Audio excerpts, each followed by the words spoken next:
a specific plan for North Group, and we're going to be using that as an example today, not necessarily because you would want to use the exact elements of it, but because we think it creates forward-looking momentum for our organization that you may want for your organization, and creates a very specific way for us to move forward out of this time of lockdown and create momentum, not only for ourselves, but we feel a responsibility to help create a sense of momentum for our community, for our clients, certainly for our team.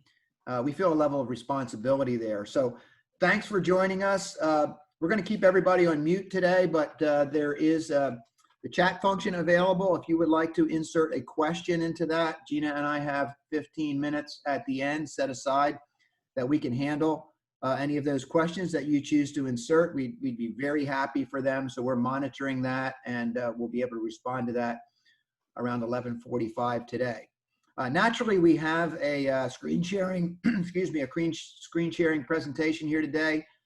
It's being controlled by our colleague, Amy Clark, who is outstanding. So Amy, I think we're going to get rolling here with the overview of what we want to do today. In terms of seeing beyond, we want to envision the future. It is a fundamental responsibility of leaders to help their team, help their clients, help their community envision and create a hopeful future. So as leaders, we are responsible to craft and communicate a vision and plan for the benefit of our team.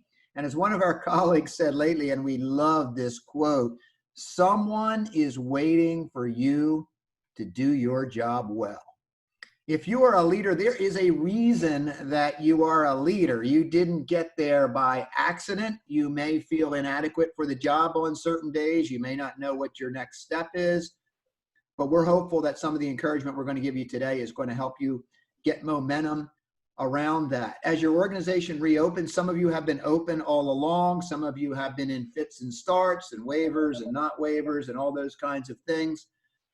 But it's essential that your team has cohesion and a clear understanding of the path forward. So let's put this in a larger frame here.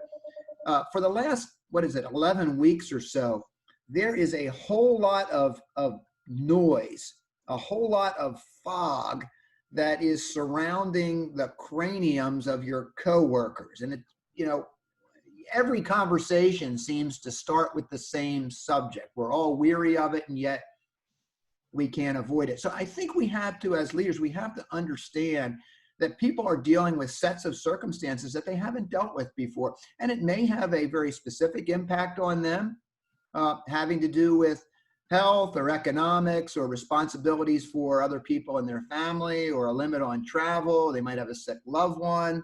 Some of you know that my mother passed away 5 weeks ago, and that was extremely challenging for our family, not being able to be with her as she deteriorated. So people have these circumstances in their lives, and on top of that, we have all this, I don't know if I should call it white noise, but just a lot of noise about what this situation is about. And so therefore, our people may not have all of their full mental and emotional functions available to them. It's the leader's job to cut through that and say, hey, this is what we're doing as an organization. This is our posture. This is our plan. This is what we're asking you to do. This is how we're asking you to bring benefit to the future. So we need to plan well. And planning well for us involves 4 components. Number 1, we have an opportunity to improve the alignment and the cohesion of our organization. We've talked to a lot of leaders over the past number of weeks who have actually stepped up the amount of communication they're having with their team, albeit virtually. And that has been true for us, for sure. We have had, I'll use my partners as an example. I have 4 partners in the business, as many of you know. We typically meet monthly. We meet 7 o'clock, first Friday of every month. Yeah, we have other conversations, obviously, during the month, but we have a very specific leadership team meeting first Friday of every month. For the first 8 weeks of this shutdown situation, we met twice a week. So we increased our meetings 8-fold. We were meeting 8 times a month rather than 1 time a month, and we felt there was benefit. We've cut that back now to once a week, and at some point we'll probably cut it back again as things become more clear and perhaps in many ways more normalized. But we have used that not only to help our team with alignment, all being on the same page, knowing where we're headed, but also to increase our cohesion. That is a gift that you can give to your organization, is a strong, cohesive leadership team. And we have worked hard on that, and it's been fun, frankly, over the past number of weeks. Secondly, we want to provide focus, efficiency, and above all, clarity. You can see underlined there in our presentation, our favorite 3 C's: cohesion, clarity, communication. They are themes within our firm and themes for our consulting work with our clients that borrowed from the author that you're all familiar with, Patrick Lencioni. One of his very first landmark books, he talked about the 4 disciplines of a healthy organization. Number 1, build and maintain a strong, cohesive leadership team. Number 2, determine your organizational clarity, which largely has to do with your why you're in business, your mission, and your how you're going to behave, which are generally expressed through your organizational values, which you'll hear more of now. And then his 4th organizational discipline is to over-communicate your organizational clarity. This is what we're about. And there is no better time to be communicating and leaning on that foundation during this time when everybody is dealing with all this white noise. So the example that we would want to set is to say, hey, our foundation has not changed. In fact, it is being strengthened. We are putting more mortar between the cinder blocks of our foundation because we want to reduce the risks that we will make decisions that are inconsistent with who we are and what we believe. This is the time to reinforce your core values and to reinforce what your organizational and leadership beliefs are and to communicate them clearly to your team. So this presentation will identify the elements and intentional, of course we love that word, intentional steps needed to create an actionable short-term plan that will provide clarity and purpose for each member of your team. So let me stop here and just make one other comment before I toss it over to Gina. There is a specific reason why we need a short-term plan here, and we're going to explain that as we move forward. You've probably already figured that out. But this plan sits inside, for us and likely for you, a larger plan. Our overall strategic plan for North Group, we have a 5-year strategic plan. We have a 1-year business plan, and that plan has not changed. We have to react to some of the restrictions and disruption that has been imposed on us over the last quarter. But overall, we want to reinforce to our team our overall strategy, where we are moving as an organization, has not changed. And in many ways, this time of disruption has created some time, opportunity, and energy for us to get more clear and more focused on where we're headed. So we want to use this short-term plan coming out of that to reinforce and strengthen the longer-term plan. One of our favorite quotes that we picked up during this period of time is from the author, theologian, Holocaust resistor, C.S. Lewis. And he said many, many years ago, well, back in the 40s, I guess, there are far, far better things ahead than any we leave behind. And boy, we think that is more than ever true right now as we look at a future that is both hopeful and optimistic. Gina? Thanks, Roger. I really appreciated what you had to say there, especially the part about reactive. There is a level of reactiveness that we need here in this current season. But when we create a plan to follow, that allows us to be proactive, and it allows us to be intentional about our productivity and that focus that you were talking about. The other thing I think that is so important about creating this vision and this plan is if we don't create that message, if we don't create the vision and create a picture of what we see on the other side of this, our team, our clients, and our community, they're going to create that for themselves. So why wouldn't we want to create that vision and then move forward? So what is a go forward plan? It's simply a written plan that identifies priorities for a focused effort over a given period. So for us at North Group, it's a 90-day period, mid-May to mid-August. For you, it could be 60, could be 120, but as Roger mentioned, this is something that sits inside of our larger plan, but it's focusing our effort and it's giving our team and our clients and our community priorities so that we all are on the same page. The other thing about this plan is it's a living document, as all strategic plans are. right? Just because you put it in writing in your plan doesn't mean that you can't make adjustments as you go. And this is no different. So it's a living document, but the other important thing about this living document is it creates a bridge. So it's a bridge between our current reality, where our organization is right now, and that desired future state. So where is it that we're headed? But to get to wherever it is that we want to go, we have to have a clear understanding of where we are right now. And as a lot of you know, North Group spends a lot of time in that assessment space, helping clients and organizations figure out their current state as they move to their desired future state.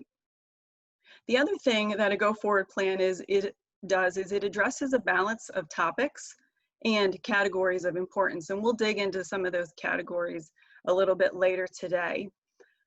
Because of all the static, Roger talked about all the noise, the constant, you turn on the news and there's just all this information coming at us as leaders, we want to really be simple and clear with this plan. Our plan is short. This is not some 2050, 3-ring binder that's sitting on a shelf. It's a short plan. You can see actually there to the right, our first 2 pages. And this plan really is meant to be simple and clear. We want to eliminate a lot of that static and create that clear focus. And like all good plans, it includes 2 things. Number 1, accountability, so we know who is responsible for what. And then also, of course, SMART goals. We want this plan to have actionable items in it. So we want it to be specific. We want our goals to be measurable, achievable, realistic, and time specific. Something else that we think is important as we move through and start to create our plan is taking care of ourselves as leaders. Roger talked about the hopeful aspect, and you'll see that in this first bullet here, but as leaders, of course, we have to, recognize our humanity, our current realities, but we need to be hopeful and we need to create the picture of the abundant future. We believe that here at North Group, that there is an abundant future in front of us and we're creating a plan to get there. Our emotions are contagious, and that's another reason why this self-care for leaders is so important. We've all heard the saying, you cannot take care of others if you don't first take care of yourself. I think of that especially right now in the time that we're in, where we're forced to do so many things remotely. How are we guarding those relationships that are important to us? And how are we making sure that our emotions aren't too much of a roller coaster? Because what gets modeled at the top is certainly repeated. And I mentioned the elements. There are 5 elements in that circle of care. I'm sure you've all seen this diagram, but we just encourage you to first take care of yourself so that then you can take care of your team. Something else that we think is really important as you go to create your plan is organizational health. So this slide here is taken from Patrick Lencioni's book, some of the concepts from his book, The Advantage. He talks a lot about smart organizations, and there are a lot of smart organizations out there. Some of them are probably your competitors. They focus on strategy, marketing, finance, technology, but the healthy ones, if you look at the box to the right, they have minimal politics, minimal confusion, high morale, high productivity, and low turnover. So healthy organizations get more done in less time because of those things, minimal politics and minimal confusion. They avoid losing their best people. We've all heard the saying, people don't leave organizations, they leave their managers. And you think about that, if morale's high and people are clear, there's no confusion, then our best people will stay. Healthy organizations can identify problems earlier and they can solve them faster, and at the end of the day, beat their rivals. So organizational health is your biggest competitive advantage. At its core, I'll read this quote. Yeah, go ahead, Roger. Can I insert something there? Of course you can. Maybe you were going to say this, but obviously we would love to work with organizations and help them be both healthy and smart. The one thing I would point out here, and I think you're inferring this, is healthy enables smart. Correct. Smart does not necessarily enable healthy. And this goes to a lot of areas of your organization, but one area it definitely goes to is hiring executives. We all want smart executives. In fact, we probably wouldn't hire ones that are not smart, at least in their area of expertise. But if they're not willing to contribute to the health of the organization, the minimal politics, confusion, high morale, productivity, and turnover that you've listed there, we really don't want them on our team because we believe that healthy enables smart. So they're both really important. It's just that one comes before the other. You're exactly right. And healthy organizations will get smarter over time. So thanks. That's a good point, Roger. At its core, organizational health is about integrity. When an organization has integrity, it is healthy, and it is when it is whole, consistent, and complete. That is when its management, operation, strategy, and culture both fit together and make sense. So starting with organizational health is important. And the first step in that is having a highly cohesive leadership team. So I'm sure you've all seen this pyramid here to the right about high performing teams.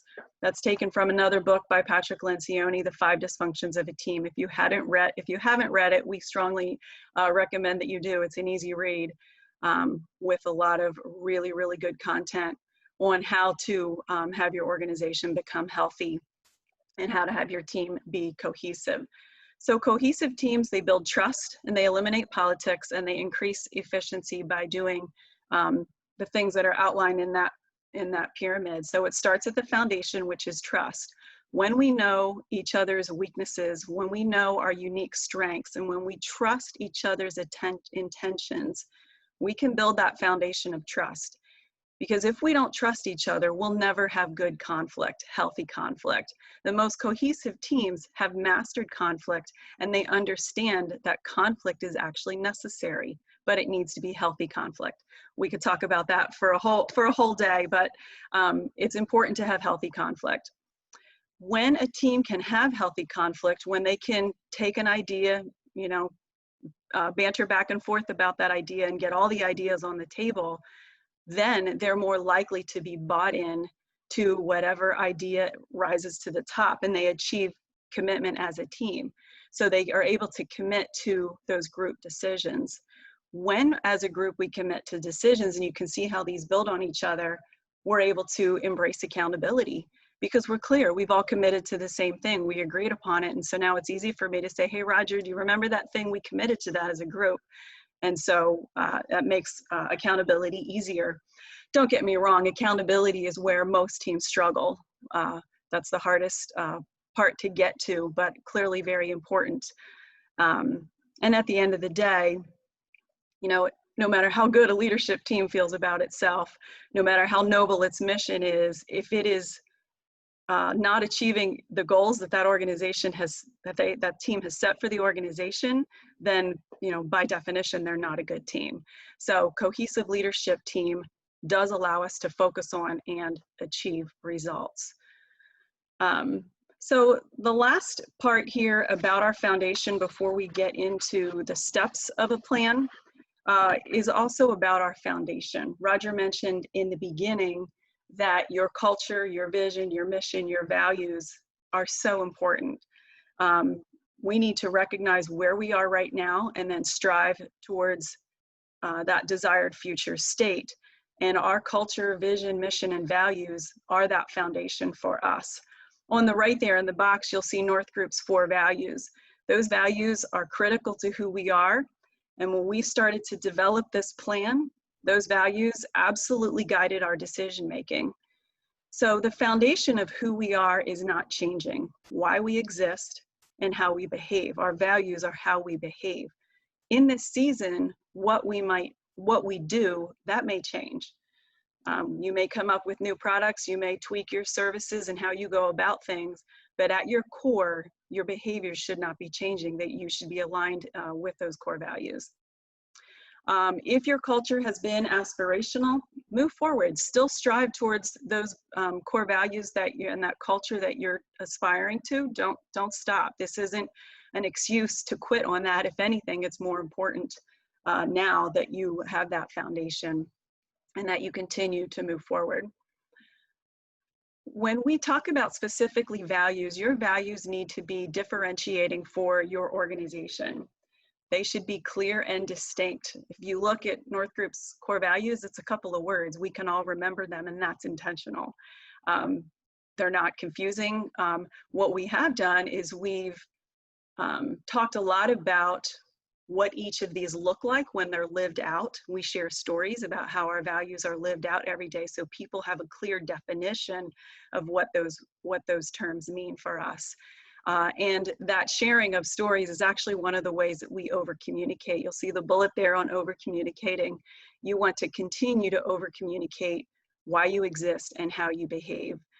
And then, of course, this, like everything else, it starts at the top. If these core values aren't demonstrated by your leaders at the top of your organization, how do you expect, your team to do the same? My favorite story of that is more action related, but when my daughter was young, I couldn't get her to drink milk.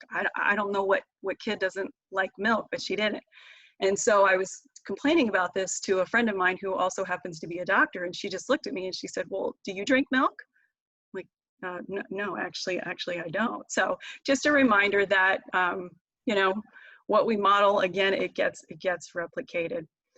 So that's our foundation. We want you to celebrate what you want repeated and to reward what you want repeated as well. So step one is the who, and I'm going to turn this over to Roger. But Roger, I'd love to hear, how did you come up with this idea of creating a short-term plan? How did you decide to get this done? And as you can see, step one is about the who. How did you determine who to involve in this short-term planning process? Yeah, thanks, Gina. Actually, some of the questions you ask are a little bit uncomfortable because they take us a little bit out of our normal modus operandi at North Group, which is very inclusive. We have high quality people who are bought into what we're doing. And, there's 20 of us, but there's only 5 of us that sit on the executive leadership team. We don't necessarily think we're any smarter than the rest of the folks. So a little bit uncomfortable that way. And I'll back up to that in a second. I should make another comment. You asked, how did we come up with the idea? Well, I was asked to participate in a couple of webinars for larger groups, chambers, and things like that. And of course, quite naturally, in the first few weeks, almost all of the information we were seeing was evaluative as to trying to predict the situation we were in, and it was directive in terms of how we should close our offices, how we should enable our employees to work from home, how we should follow common sense sanitary procedures and things like that. And what we noticed with our clients and as we talked to different leaders in the community is the large majority of organizations and leaders responded really, really well to what was required of them in the first 2 to 3 weeks. And unfortunately, even some of what was required of folks was layoffs and furloughs and all the $38.6 million $38.6 million jobless claims that we've seen in this country. So people had to respond to that. So it wasn't surprising really when we look back on those first 2 to 3 weeks. I'm talking about probably the second half of the month of March, maybe eking into early April, that people respond well in conditions of urgency, largely because their choices are narrowed, their choices are restricted. And so, we responded pretty well. We were ready to go we had cloud-based technology. We could all work from home. Our clients were responsive to that. We had video conferencing platforms. All those kinds of basic things worked pretty well. So it felt like there was a period of time there after 2 or 3 weeks when we were settling into a different kind of norm. But I recognized really quickly, I didn't want to be in that norm. And we wanted to be ready to burst out of the gates, sort of like the horses in the Kentucky Derby or the Belmont Stakes. We wanted to burst out of those gates whenever we were allowed to do so. Now, we wanted to respect the sensibilities of the people around us, the directives we were receiving from our governmental authorities. We intend to continue to respect that. But we wanted to be ready to get out in front of that. And it just hit me, hey, we need a plan to extract ourselves from an unintended normalcy. I'm not sure if I just made that term up. I don't know if it's any good or not. But the unintended normalcy was we fell into a pattern, as we needed to, of working from home, being physically distant, and it was good, but it's not the best. Mhm. And so when allowed to, the governor's using these color terms, when allowed to move into yellow or green, we didn't want to say, oh, now we're in yellow, let's put a plan together. We wanted to have a plan that we were already working on, already moving ahead of, and then when the steps of animation were allowed, we were already in motion. We weren't feeding the horse and walking it to the gate. We already had the horse in the gate and the horse was frisky. And so we want North Group to be frisky because we actually believe there's going to be a lot of demand for getting the economy moving. And among our clients, we actually feel a responsibility to be part of that. I'm of the opinion that most of economics is psychological, particularly when it has to do with small business, particularly here in central Pennsylvania. And if we're speaking this hopeful, getting moving language and we're doing it ourselves and we're encouraging our clients to do it, we'll be doing our part to restart the engines and get them moving. So that was the idea. We need to have a plan. Now, again, I mentioned this before. That plan sits inside of our overall strategic plan. We have not abandoned our strategic plan, and Josh and John are going to comment more on that when they present the second half of this on Thursday, but it's an extremely key point. For us, we chose 90 days, mid-May to mid-August. We're well into that plan right now because all the accountabilities are there. So you asked, okay, how do we put this together? Well, we wanted to do it quickly. And again, felt a little bit uncomfortable because normally when we do strategic planning, we have a very layered process where we're getting input from our team and we're going off site and have a lot of preparation, weeks of preparation and reams of data and all those kinds of things. This situation didn't call for that. So we decided in our case that we were going to develop a plan through our executive leadership team, which myself and my 4 partners. We dedicated our early morning Tuesday and Friday meetings to this for a couple of weeks. And I think we really got this plan done in about 10 days. Now, I did something that I wouldn't normally do is I put together the template of the plan and I wrote the guts of the plan myself in advance. I didn't feel overly comfortable doing that, but I felt it was necessary in order to create the urgency. And then I put it in front of my partners and I said, hey, no pride of ownership here. I just wanted to get us out and get us moving. And I put a template together. That template is available to you. We'll review that at the end of the webinar here today. So I think your choices are use a team you already have in place or gather the most influential people in your organization and get them moving quickly on what this plan looks like.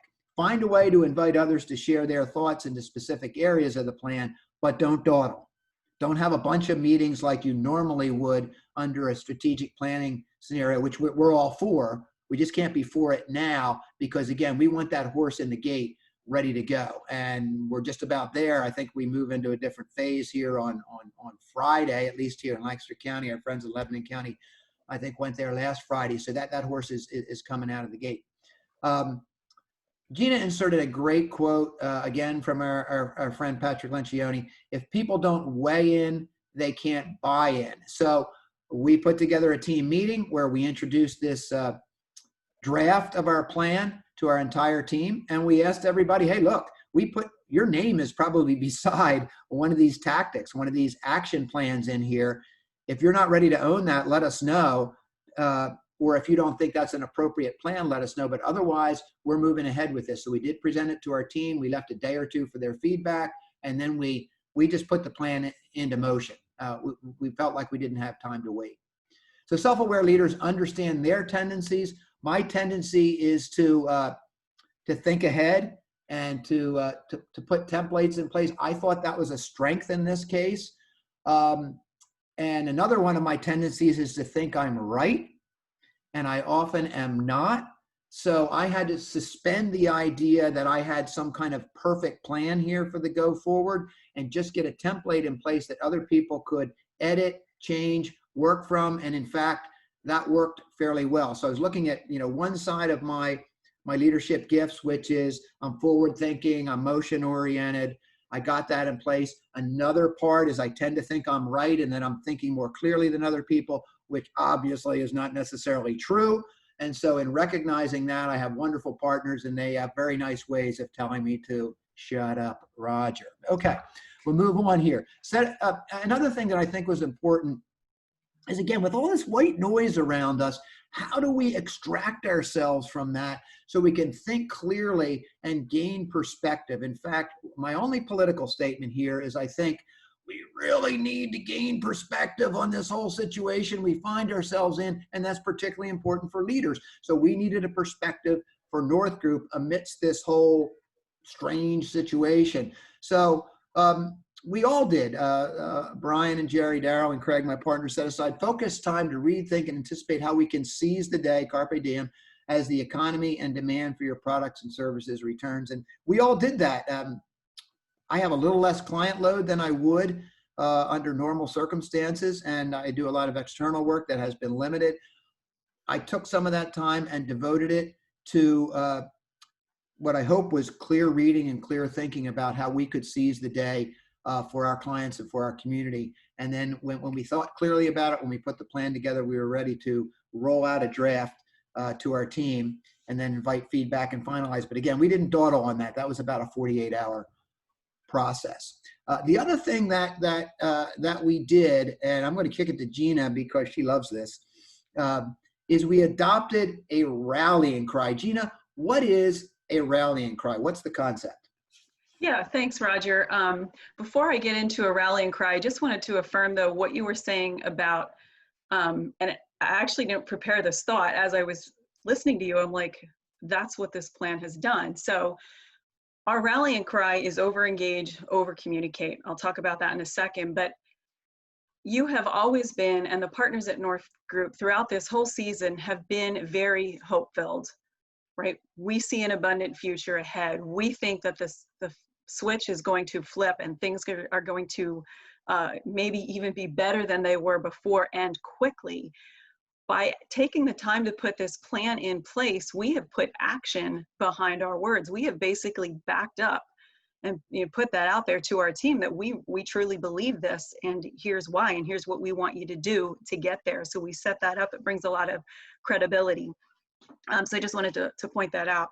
So a rallying cry, you'll see a couple bullets there, is something, and again, this is taken from The Advantage by Patrick Lencioni. Our statement is over-engage and over-communicate. And by using that phrase, we are creating clear direction and focus for our team. We're talking a lot about the noise. No matter what conversation you're in, it gets to this current situation and everyone's perspective, and there's all sorts of perspectives out there. We really wanted our team to be able to narrow in and focus. And if this was, 4 paragraphs long, that wasn't going to be helpful. So it's 2 kind of made up hyphenated words: over-engage, over-communicate. And it helped our team to identify what is most important right now. So now I know what to do, and I know what to do clearly, and I don't need to ask. I'm expected to over-engage with my teammates. I'm expected to over-engage with my clients and with our community, and over-engage and then also over-communicate. When everything's important, nothing is. And there's a lot of leaders that are tempted to focus in this sense of urgency. And believe me, that's really easy to do right now. But if we're going in all different directions and we're, going with urgency and then changing direction and going with urgency and then going with it, well, then it's really hard for our team to determine what's important. So this rallying cry, again, is narrowing that focus. The one thing to remember about a rallying cry, though, is it's qualitative, it's temporary, and of course it has to be shared. You can't have part of your team know your rallying cry and not the rest of your team. So it has to be shared across the entire organization, but it's iterative. This is our rallying cry for right now, and it will probably change. So 2 examples of what we did to actually live out our rallying cry. One was, there was a number of us that meet together every day prior mid-March, and we would have lunch together in the kitchen at North Group. Well, that went away when we had to all work remotely. And how do we as a group stay connected? So we set up Zoom calls with no agenda, just for fun, to help this group stay connected. And, people were invited to just join in if they could, and if they couldn't, that was okay too. There was no judgment, but we wanted to keep communication lines open, and so that was a way that we did that. And then we also wanted people to focus on how do we serve our clients and our community, and this over-engage and over-communicate was another way of doing that. We've never done a free webinar before, and we're hoping to over-engage and over-communicate through the use of this webinar. So we're going to move on to step 3 of our plan, and that's the guts of the plan. It's the structure. So Roger, when the partners, put this together, how did you determine the categories? That's the first step that you'll see there.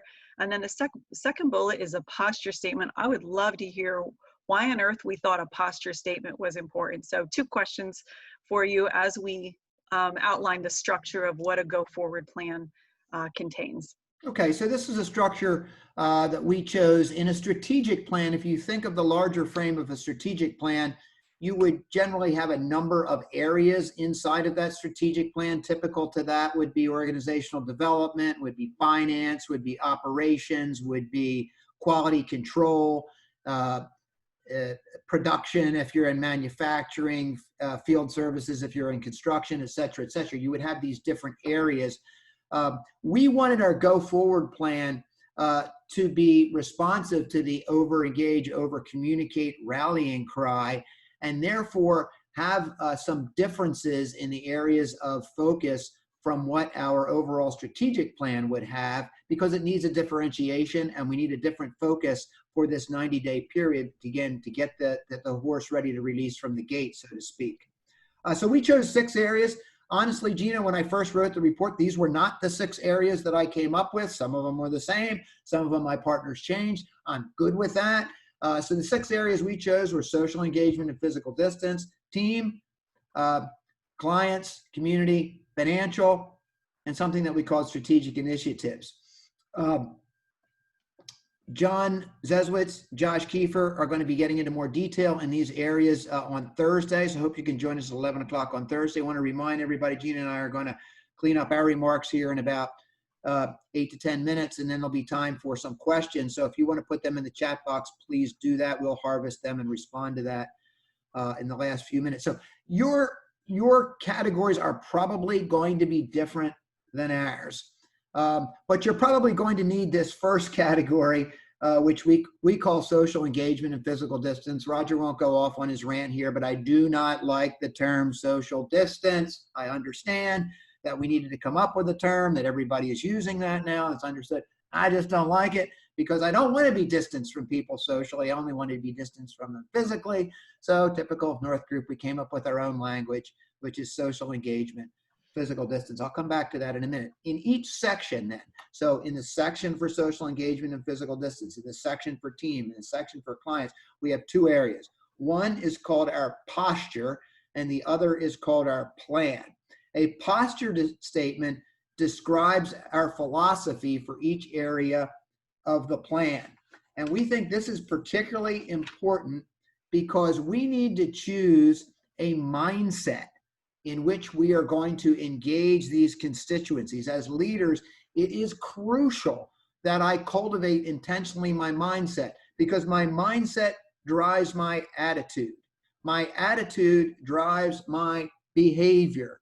My behavior drives my productivity, and our productivity drives the success of our organization, and the success of our organization contributes to our team, our clients, and our community. So it starts with mindset, and the mindset that we adopted has to do with hopefulness, optimism, and encouragement. That is our currency of leadership, and that is the posture statement that infects, if you will, all 6 areas.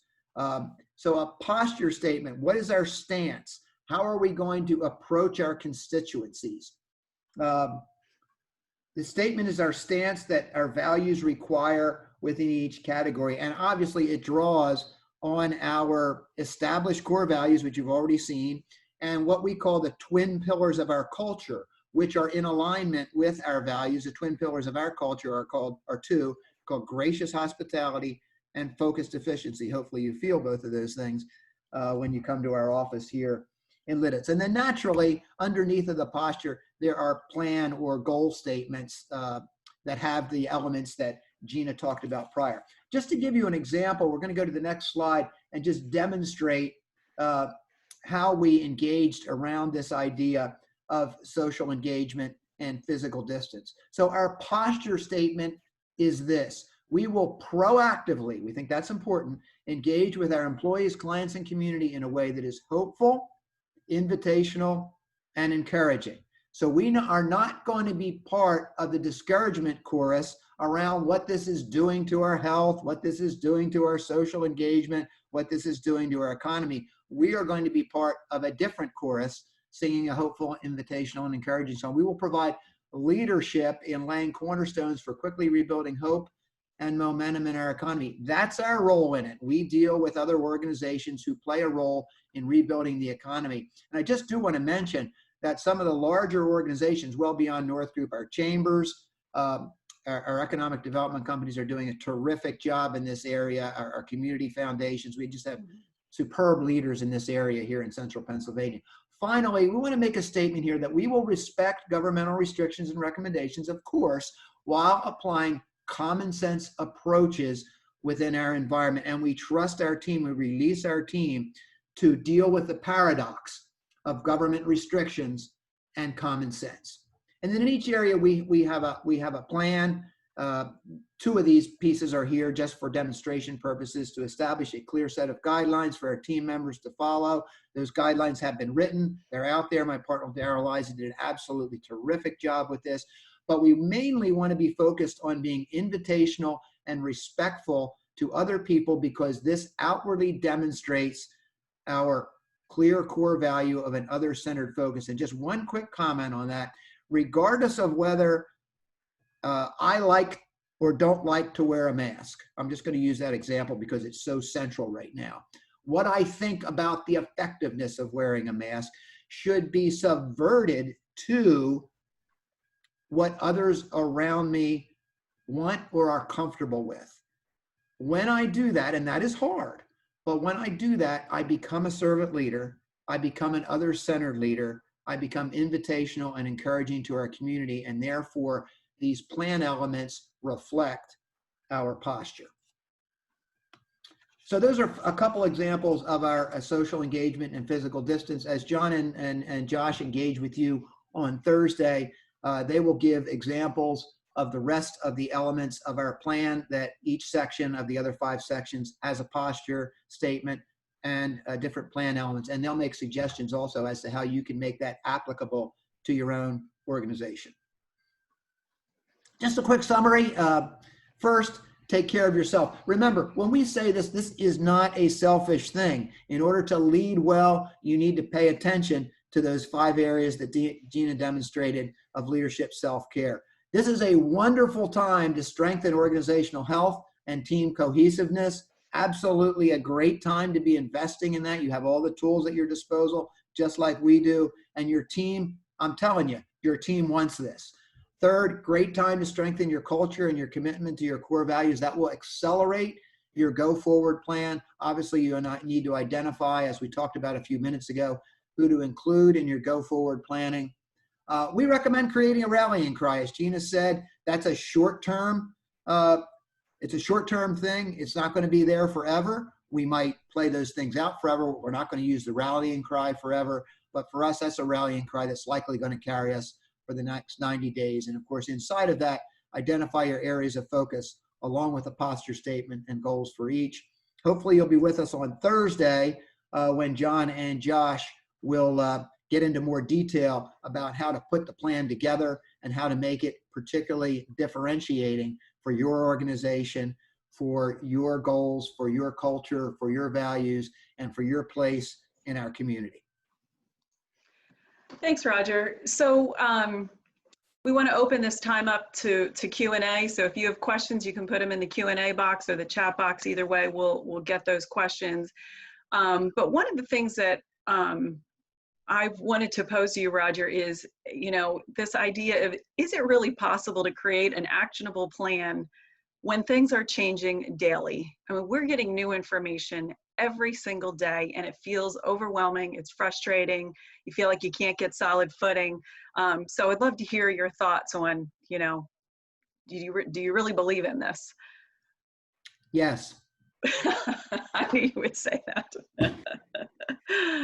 Yeah. Uh, yeah. Again, I think it's a leader's responsibility to cut through what we can't control and focus on what we can control, recognizing that what we can't control affects what we can control. Mm-hmm. But if I continue to take up time and energy listening to the statistics about the spread of the contagion and what the experts are saying about where the hot spots are and things like this, all of that's important information because it may affect how we make decisions. Early on, fortunately, I haven't heard this word as much lately. I kept hearing people say this word fluid. Everything is fluid. Well, a certain amount of things are fluid. Man, well, welcome to the world, okay? Things are changing all the time. I think our job as leaders is to confront the brutal reality, the Stockdale paradox. One of my friends, Colin Swope, likes to talk about the Stockdale paradox. Confront the brutal reality while at the same time maintaining a realistic optimism. So for us, our realistic optimism had to do with that our second quarter engagement with our clients and our second quarter business or financial results were not going to be what we hoped they would be or what they expected they would be.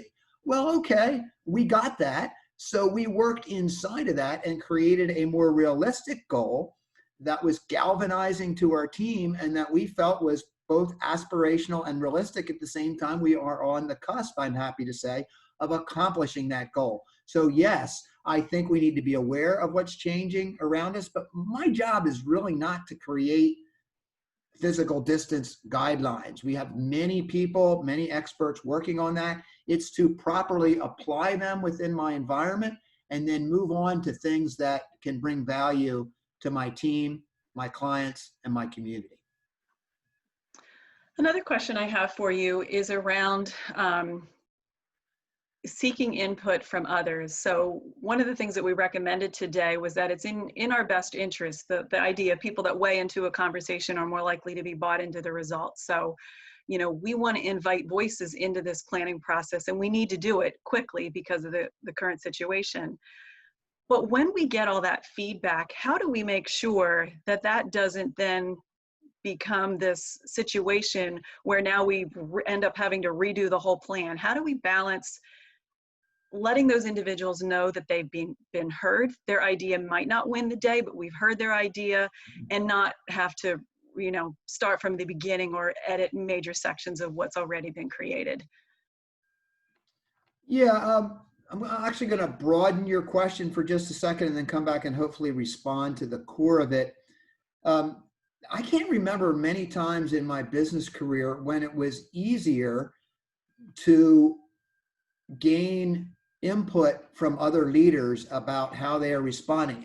Just about every conversation, I'm multiple every day that I have with different business leaders and clients and community members starts with, hey, how are you responding to this thing? What's your go forward plan? How are your employees responding to this challenge around us? 5 or 10 minutes, maybe more, in the first conversation of every one-on-one or team meeting generally starts there. So this idea that consultants go out to clients and they get their best ideas, put them in their briefcase, and walk down the street and sell them to somebody else. Yeah, I would hope so. I'm reaping good ideas from everybody that I'm hearing from, and so I don't think it's ever been easier to gain good advice. We are so blessed at North Group that our clients are the best. I mean, they're the top 10 or 15% of high performing organizations with a focus on leadership and organizational health. And so we're giving input to each other about how to get through this thing. And then we sort it out for our own specific circumstance. So our specific circumstance in a service business like consulting is different than my friends in the construction business, my friends in the distribution business, my friends in the quarrying and mining business, my friends in the accounting business. We have clients in all of those areas, and they're all providing input. and it's generally valuable, but not necessarily specifically applicable. So how do we then deal with the input that we get in our own environment? I think was a question you asked. You know what, Gina, I don't think that differs from any other time in leadership. You have to have a conviction about what your organization is about and continually influencing people to be in alignment with that, explaining the reasons behind that, and living out those commitments. As you do so, you get less challenges about the who part of your organization and more ideas about the what part of your organization. Now, to get one more step of specificity to the question you asked, I think you were getting at, hey, we had to move really quickly, put a go forward plan in place. And when we rolled it out, we might get some contrary ideas from people. And we might say, you know what, that idea is pretty good, but I don't have time to play that out and have a lot of productive ideological conflict about it right now because we just need to get our go forward plan in place. Well, we did some of that. And I think it was a time when you just have to lean on the idea that people want to be led, but particularly they want to be led by people that they already trust and people that they believe have their best interests at heart, even if the idea or the plan that you put in place right then and there is not the same one they would have had. And we leaned on that in this case, and I think that we're reaping the benefits of that. So again, you get into a crisis, or an unusual situation like we've been in the last 11 weeks. You can't just build your leadership credibility there. That was built long ago, and it hopefully is being pyramided, and if that's a word, building a pyramid and building on that during this period of time, allowing us to emerge even stronger, actually accelerated by this 11 or 13 week period. Yeah, excellent. Something else I've heard people talk about lately is, when we come out the other side of this, we're going to make sure that we only have the best talent retained. So, the cream rises to the top during tough times. So do you feel that during a crisis like this, it's important or more important than ever to evaluate talent and then maybe even make changes? Yes, I think you need to be careful with the type of changes you make during a crisis situation, and make sure that you're being honest with your organization about why those changes are being made under these unusual conditions. But we've all heard the term, crisis reveals character. It likely also reveals competence, and it also very likely reveals commitment. And so when we talk about the characteristics we're looking for, when one of the clients I worked with a number of years identified their organizational values around character, competence, and commitment. I think crisis or times of urgency reveal that in people. So to be responsive to the question that came in, the question was, is this a time when we need to be more diligent about evaluating the talent around us? I think yes. And unfortunately, a number of our clients and a number of organizations in the community have had to reduce their workforce during that period of time. Well, we would hope that the lens that you were using to do that would go first through character. And when we're talking about character, we're talking about alignment with the organization's values, then through competence, their ability to deliver on their specific job, and then through commitment, their ability to persevere and be resilient through a difficult circumstance. So answer the question, absolutely yes, but be careful how you communicate that through your organization. Yeah, I think that's really well said. So we've been one of the organizations that has been able to move quickly and effectively to work from home, and a lot of other organizations are in that same boat. We recognize that people are in different situations as well. But since our team has been working from home for a significant period of time, they've experienced some freedoms that they wouldn't normally experience. So when you're in the office, things are a little bit different. You can't let your dog out or yell at your kids or whatever the case may be. So habits and routines have most likely been established in that time period.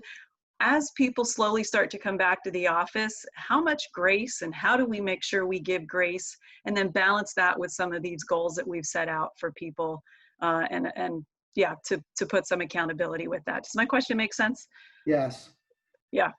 Yeah, I think it does. I think it came in on the chat box. I just read it really quickly. Certainly grace for making the transition is absolutely necessary for leaders. and this is not an area of strength for me, Gina. So thanks a lot for asking the question. I just think, yeah, people should get in here at 6:30 and start working away, and get out of bed, and all this kind of stuff. But yeah, I mean, I have to put that back in perspective, particularly here at North Group. I'll just use us as an example. One of our 4 values, which we haven't mentioned today, is encouraging balanced living. And that comes out of the idea that we trust our employees, that they are finding ways to be productive at the same time as they are doing something which I really believe organizations should allow people to do. And that is to have a vocation inside of their life and not a life inside of their vocation. I do not want to dominate people's life and misappropriate their priorities. Their priorities should start with their faith. It should extend to their family, and then on to their vocation and their other commitments in life. So yeah, I think there is a time of grace here for people. Obviously, we had a fair amount of grace, a good amount of grace for people making the transition from, in our case, an office-based environment to a home-based environment. We recognize it's going to take some people some time to reestablish routines and get the right resources, learn to use the different platforms we use, be effective in doing one-on-ones and team meetings over video conferencing as opposed to our preference, which would be in person. So yeah, I think a substantial amount of grace is needed, and it just needs to fit with your organizational rhythms, because we haven't suspended our need for productivity, but the way in which that productivity gets played out may be different. Just again, to use ourselves as an example here, we do operate with the preference of an office-based environment. It's really not about the office itself. It's about the teamwork, the social interaction, and the growth that we experience when we directly engage with our teammates. We have the best possible people working here at North Group. So I get better just by being around my teammates, and I'm hopeful that they get better from being around me. Is that necessarily meant physically? Well, maybe not, but for us, a lot of you know that we moved to a new building 3 years ago that just we're very fortunate to be in a wonderful physical environment, and we want to reap the benefits of that physical environment. So we are encouraging people when the time is right to come back to our office and reap those benefits, but we should have a substantial amount of grace in when they feel comfortable doing so. Yeah, thanks, Roger. I absolutely agree. And thank you so much for your time today. It's always fun to have these good conversations, and hopefully we've been able to be helpful to each of you participating today. Roger talked a lot about, you'll see the right of your screen, Thursday at 11. Josh and John will present part 2. Amy put a link in the chat box. If you haven't registered already, please, you're welcome to, we would invite you to do so. In follow-up, contact information for both Roger and me are right there at the top left of your screen. And underneath that are some resources. So if you would like a template, Roger mentioned this earlier, of our go forward plan, we have that. It's available to you. We would be more than happy to email that to you. Just email Amy Clark, and Amy will actually initiate an email to all participants with a link to the recording of today. So you'll actually have her email address. And then the second part is, if you go to our website, northgroupconsultants.com, our blog page has both a video and a written blog that outline this whole concept of a go forward plan. So thank you so much for your time today. We've enjoyed our conversation. We appreciate your interest in what we have to say. Thank you. Thank you.